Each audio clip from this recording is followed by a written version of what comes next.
Okay.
And good morning, and welcome to Morning Constitution.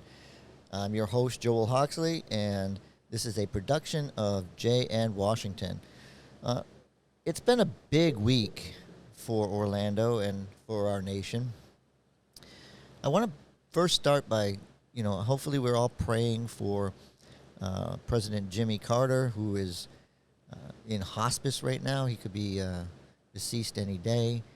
Um, it's a sad, it's sad, but it's also uh, historic because this is an individual who's been the longest living president in our history.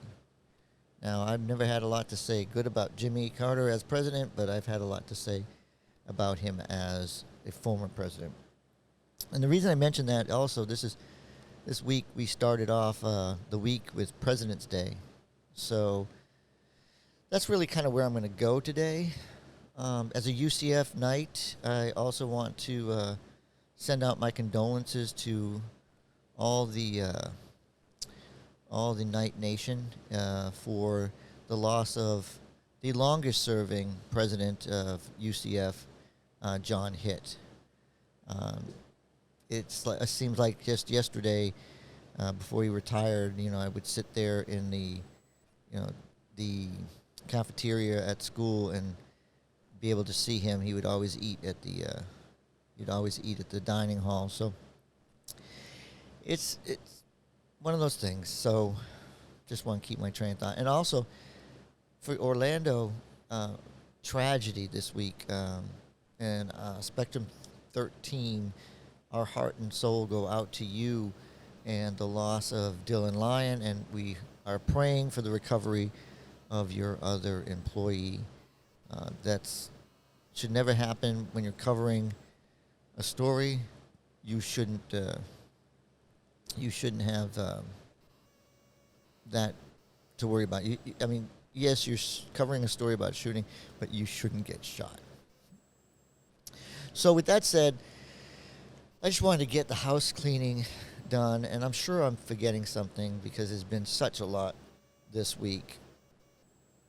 But I kind of want to run through President's Day. Now, we used to have two holidays. We used to have Lincoln's birthday and George Washington's birthday. Now we've changed that over our history, and now in January, we have Martin Luther King Jr. holiday, and then we have President's Day. President's Day is always, guess what? We're selling cars. I'll give you the commercial part of everything. Yeah, so it's not just a car sales day. It's a day to remember. And now that it's President's Day, we kind of remember all the presidents. Now, one of the things I love, and I'm going to try to express on the Morning Constitution, is our history. And there's just so much, and I get so excited about it. Sometimes I get like, I want to spit it out, and it's just so right there. But, yes, we're going to say it. Well, we all know our nation started with, you know, George Washington as our very first president under the United States Constitution, the federal Constitution. There's a lot of great history there, but I think most people know that history. Then you get into John Adams. Now, John Adams is clearly a story in itself, and I'm going to have a guest in 2 weeks, Rusty Roberts, and we're going to have a conversation around history. We're going to have that conversation that makes me comfortable. I love to talk politics, but I love the history of politics. Now, Thomas Jefferson, being the third president, is a very unique. It's very unique by this time. Like, when you look at the presidencies, you have the first president of the United States who's not really in a party, doesn't believe in party politics, but knows that it's a threat. So George Washington knows it's a threat. Then you have John Adams. John Adams clearly would be classified as a Whig. That's where I would say, he's definitely not a Democrat Republican, which is Thomas Jefferson. So following those three presidents, you could put probably about 7-8 shows together just talking about those three presidents alone, because there's a lot of history. But then you add Madison. Madison is an incredibly interesting president to talk about. But then Martin Van Buren.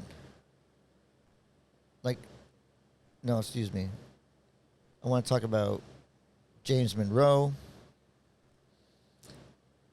Then I want to talk about John Quincy Adams. Now, John Quincy Adams, this is your first president that is elected by Congress, not by the people. So you have Andrew Jackson, you have Henry Clay, you have John Quincy Adams, and one other individual, and I'm drawing a blank, but at this moment, there's 4 candidates for President of the United States. The president, let me get this. So Andrew Jackson wins the popular vote. So this is your first time. Okay, the popular vote is won, but there's not enough electors for him to become president. So he has 99 electors, and John Quincy Adams has 86 electors, and then the third candidate and the fourth candidate have their electors. So it goes to the Congress. When this thing goes to the Congress, this is the first time that you will see that we have a system of a representative government. The Congress is going to make the decision, and here you have Henry Clay is not going to be part of the top 3. So the top 3 go before they get put into like a lottery. It's like, hey, these are the 3 people that had the most electors. We're going, and the fourth one's out. So Henry Clay is out. But Henry Clay is not out because Henry Clay is the Speaker of the House. And the Speaker of the House, man, they don't vote. Now, typically they don't vote. But when there's a tie, they have to cast a vote because there has to be a winner. We have winners and losers in this country. I'm sorry, guys. You don't get a participation award for this one. So, so this is the first time you see the Electoral College coming into effect. But Henry Clay has to cast the deciding vote. Now, this is going to come back and haunt John Quincy Adams, because John Quincy Adams is going to beat the popular vote, Andrew Jackson. And John Quincy Adams becomes president of the United States because of the speaker's vote. And then he makes the speaker, Henry Clay, the Secretary of State. Now, by this time, every Secretary of State has become president. Now, because of this vote, it is now the same thing. I bring that up because we then get into President Jackson. So Jackson knows he's going to run again. He knows he has the chance to win. He's already won the popular vote. But Martin Van Buren and a group of Andrew Jackson's loyalist people get together, and they this is wrong. We're the party of the people. We need to do something better. Let's organize. So you see the first organization of a political party. Now, up to this point, the political parties existed, but there was no machine. There was no true mechanism to get a individual elected like this. And Martin Van Buren, with the help of his small group of henchmen, creates the Democrat Party. So everybody will say that Andrew Jackson is the father of the Democrat Party because he's the first true Democrat elected to the presidency. But it's Martin Van Buren that actually puts this system in place. And the system is still in place. If you watch party politics, what he created, the model that he birthed, is still in effect. And I'm going to get into that story too, because these are the stories you're going to hear from me. And this is what I'm going to have the Morning Constitution come into, because it's still politics, but it's a different way of approaching those politics. So Martin Van Buren, he does become president of the United States. And it's very interesting because he's not a very effective president for being such an organized individual. But he goes down in history with a lot of good stuff. So you got William Henry Harrison. You have John Tyler, a war hero. James K. Polk, very interesting person. Zachary Taylor, another time when it's like, okay, it's war heroes, right? It's like, oh, okay, we're going to put these, these generals and these military types in place. But you get Millard Fillmore, you get Franklin Pierce, you get James Buchanan. Now, I guess stop for James Buchanan for just a second, because until recently, it was never a debate that James Buchanan was considered the worst of our presidents in the fact that he got nothing accomplished. He had no vision. He had, it goes down to, this is the gentleman that's not married, and the rumors start to spread. Like even today, nobody really knows, but they want to be about, what was his sexuality. This is one of those presidents that people love to talk about, but don't love his presidency. So we'll definitely address that, because I'm a big person when it comes to talking about pride and culture and race. And again, you'll know Joel loves four subjects, and that's money, and that's religion, that's politics, and it's sex. Okay, so I might not talk a lot of sex, but I do have John getting me a sex therapist, okay, who does a podcast and is unfiltered. So that episode, I will definitely make sure that everybody's well aware that she's coming on, because we will not want you to take your Viagra that day. Dun-dun-dun-bum. There you go. So, yeah, so that's another one. So after James Buchanan, James Buchanan gets a lot of heat because he doesn't do anything to deal with the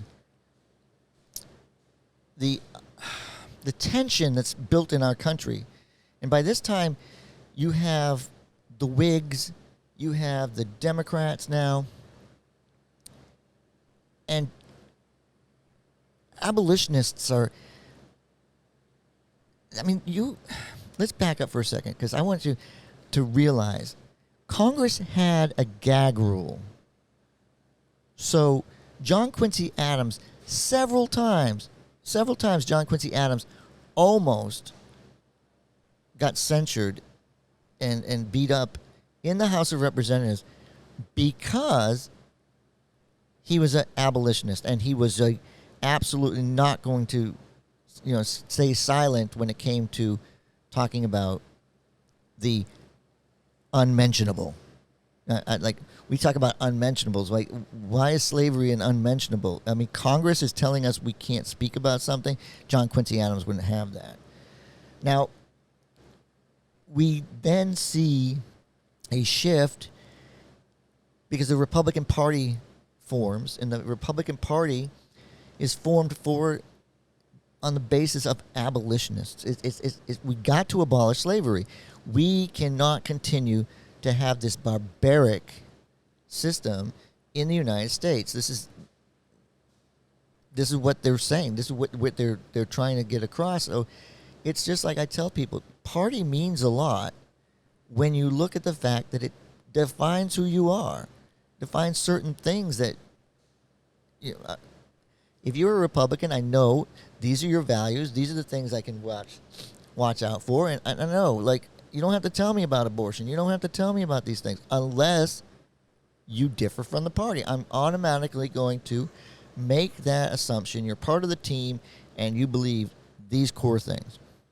Well, these core things are the Republicans' core is abolitionist.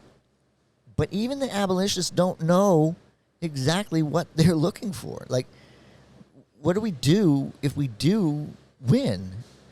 It's just like, hey, I run for president of the United States and everything, or I run for this, or I run for that.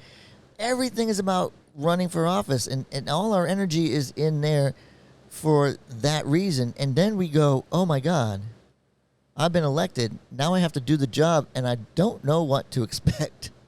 You just can't. I mean, you know what you've been told, but it's a whole different thing. Elections are there to be won, but when they're won, it's a whole different experience. So all that said is because Abraham Lincoln is elected, and almost immediately you have the South, you have the slave-owning states threatening succession, which we know they did, and we have the beginning of a civil war. And a lot of things, you'll see books that really tick me off, but that's because of the approach they take. But they're accurate in the fact that they're giving the negatives of Abraham Lincoln. Now, you can make him into a tyrant, or you can make him into, the president that I believe he was, a true believer that our country should be better, should be united. And it's weird because it's the opposite of how we kind of believe. We believe in state rights, but here's a president who believes in state rights, but believes that there should be no slavery in the country, and that means I have to unite the country. He creates a strong federal government to make sure that we win the war. That's so interesting.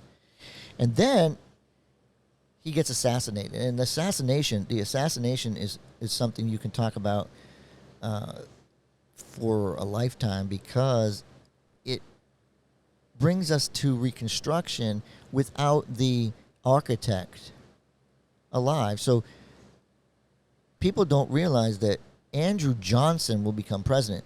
Andrew Johnson is a Democrat. Andrew Johnson was a slave-owning Democrat. So there's a lot to the impeachment that you're going to see come down the road, and we're going to talk about that impeachment and how only one vote away from actually being removed. Now, Two presidents have been impeached, both Democrats, and one Republican has been impeached twice. So now we're ties. So you can take that one to the bank. Ulysses S. Grant, not a lot of credit.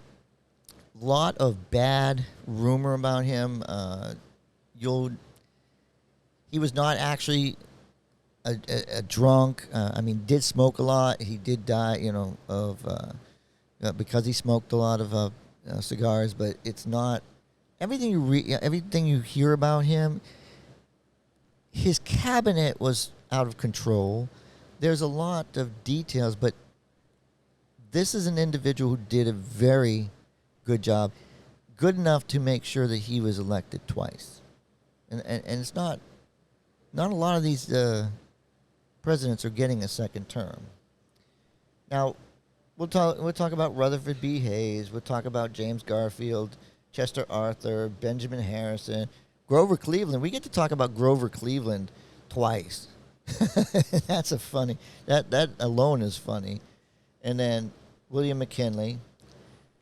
One of my favorites that we're going to talk about, another Republican, Theodore Roosevelt. That's going to be a long conversation. But it's going to lead into a person that he believed heavily in, who takes over the presidency, William Howard Taft. Big man.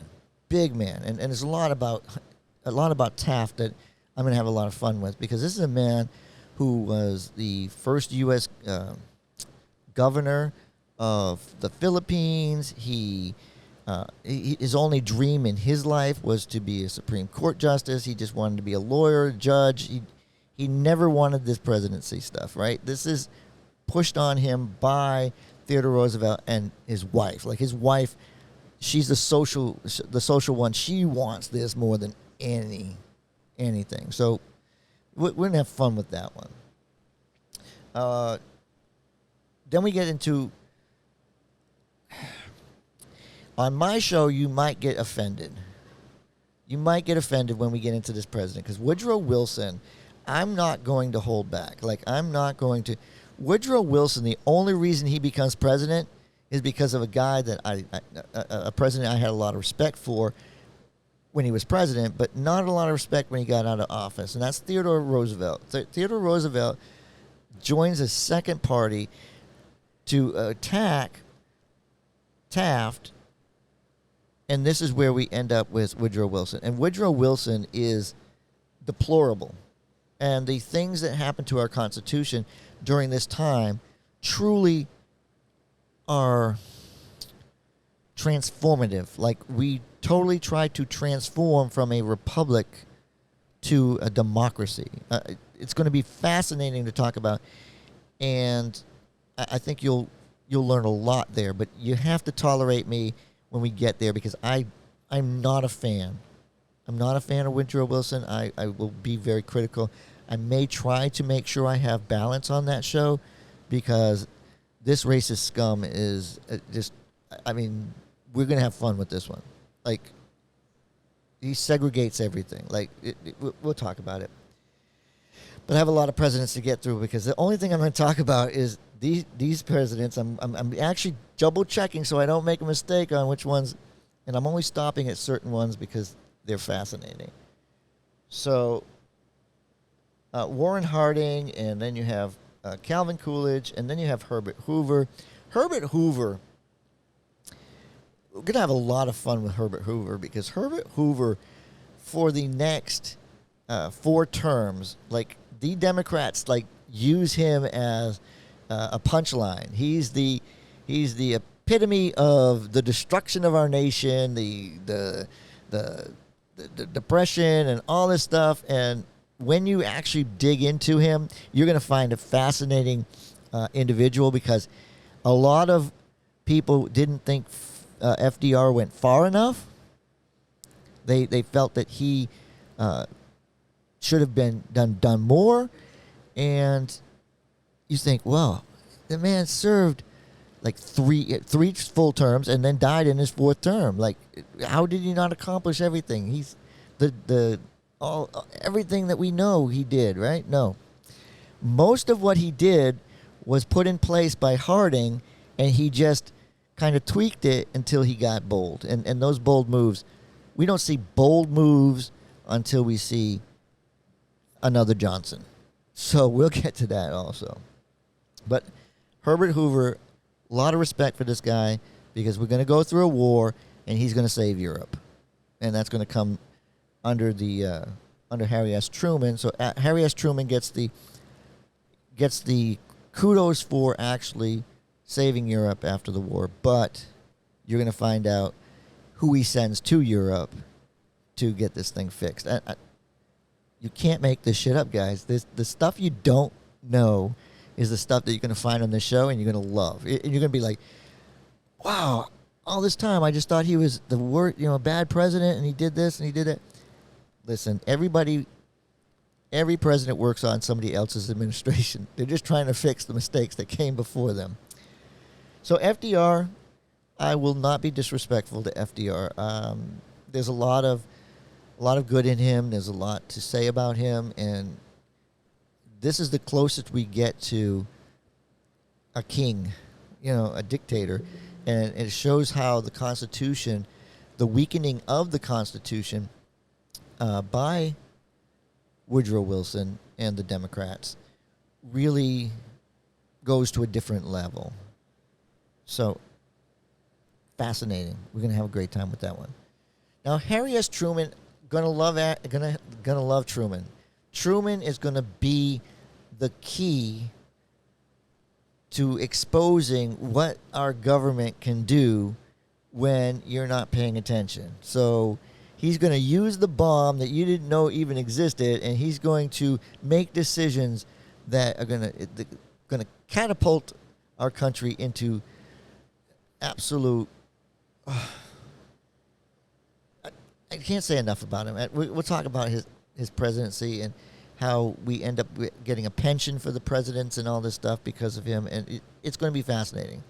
Here's a great guy, wasn't supposed to be president, and all of a sudden he's president, and he's having conversations with his successor to say, please don't run against me, or become a Democrat. We really want you, because Ike comes along, and that's Dwight David Eisenhower. And Eisenhower, you can love him, you can hate him, but this is a man that truly served our country well as a soldier, and then came back and looked at our country, looked at what our needs were, and said, we've got to do it, and he did it. So Buttigieg, kind of look at where this went, because this is an individual who really did the job well and helped transportation all across our country. So Buttigieg, let's get out of your head out of your butt and start running that department well, because if a president can do it, you should be able to do it. And then we have the unlikely, the man who came out of nowhere, out of Camelot, came out of Massachusetts and surprised the whole world, John Fitzgerald Kennedy. So JFK, Jack, man, this is the story that you could go. There's about 5 different stories you can talk about. Like, we can talk about his assassination. We can talk about, the FBI. We can talk about his brother being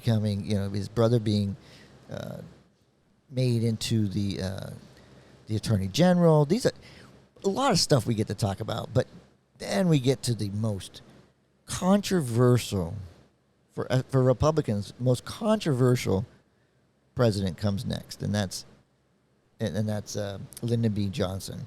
So Lyndon B. Johnson is going to be a lengthy discussion, because we're going to talk about all kinds of stuff. We're going to talk about his racism, but his goals and what he does, and we're going to talk about the methodical way he moved this country and takes a lot of the Republican initiatives and makes it blinding to everybody that these things ever came from Republicans, because you always think Lyndon Johnson did it. So we're going to get into that. And Richard Nixon. Love Nixon. You're going to love Nixon because it's going to be a fun one because nobody has been ever as, what's the term? Nobody's been as paranoid as Nixon. And then you get to listen to his tapes and you get to say, well, you know, he's an anti-Semite, so, but you got to understand, he's going to have a lot of different things like these because this is the times, right? We're going to expose these things. This is the things that make our country better because we find out. And I think that we learn from our mistakes. That's the best part about it. Gerald Ford, the only president, you know, that was never elected to vice president, was never elected to president, you know, that's his pardoning. He pardons Nixon and that's it, right? We'll get to talk about him and the negotiations later on about, oh, I got to get to Carter because Carter comes in between because Ford just couldn't win. Ford couldn't win because he pardoned Nixon. I think it was a punishment. But the fact that Jimmy Carter made it through the primary was a shock to the entire nation.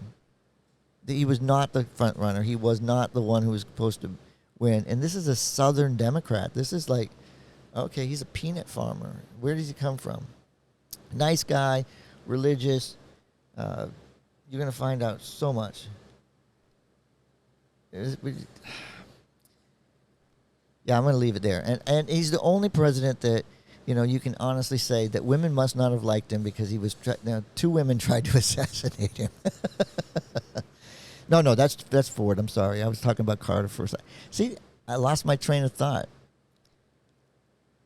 So Jimmy Carter comes along. Again, keep him in your prayers. He's in hospice right now.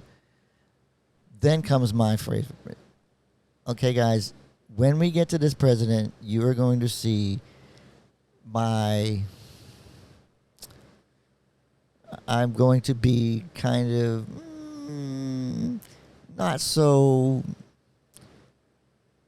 Listen, I like this guy so much that I'm going to be partisan. I'm going to be like not neutral. You're going to hear me praise this guy because when this is my first, like my first president. Like this is for me the president I know, the president I wanted, the president, you know, I put the effort towards. This is when I'm 12, you know, about 12 years old. I mean, this changes my life.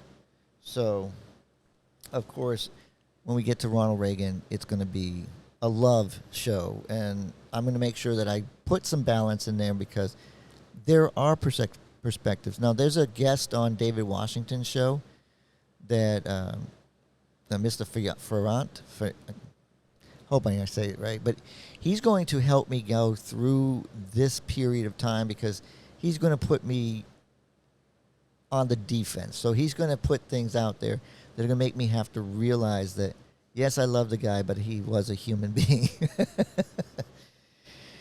And then I'm not anti-Bush. So when we get to George Herbert Walker Bush, you're gonna have a George Herbert Walker Bush. When you get to him, you're going to find out that he was a remarkable individual.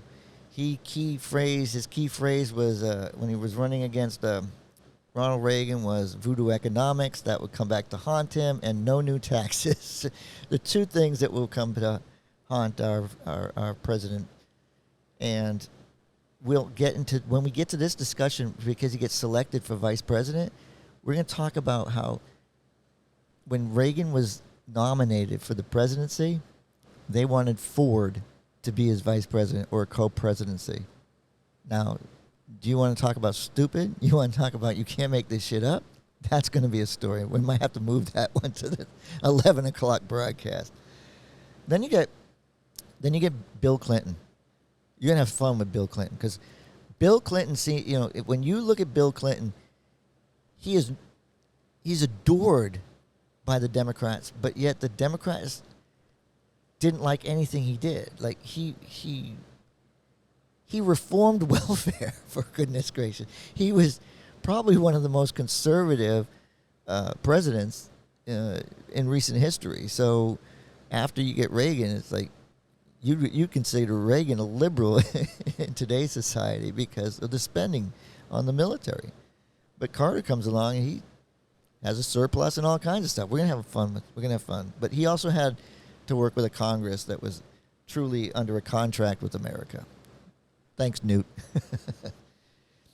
Now, anytime you call this guy Junior, you're gonna get me absolutely upset because he's not Junior. He's George Walker Bush, right? He's not George Herbert Walker Bush. This is not Junior. He's not a junior. He's not anything like his dad. He's totally an individual, and love him or hate him, he does what he thinks is best for our country, and we're going to talk about George Bush. Now, George Walker Bush is totally different than his father. He's not Junior. And I will, somebody calls him Junior, I get on the defensive because, listen, I'm a literalist, so let's make sure we're talking about the right people. Oh, and then I guess that's about it because everybody else after that sucks. No, I'm just playing games. Oh, God. Barack Obama. Yeah, go ahead. You can cheer for him because,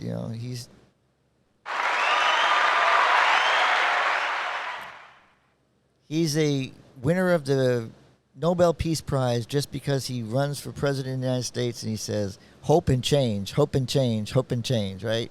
He does nothing to earn the Peace Prize, but he gets it. So, I mean, it's amazing.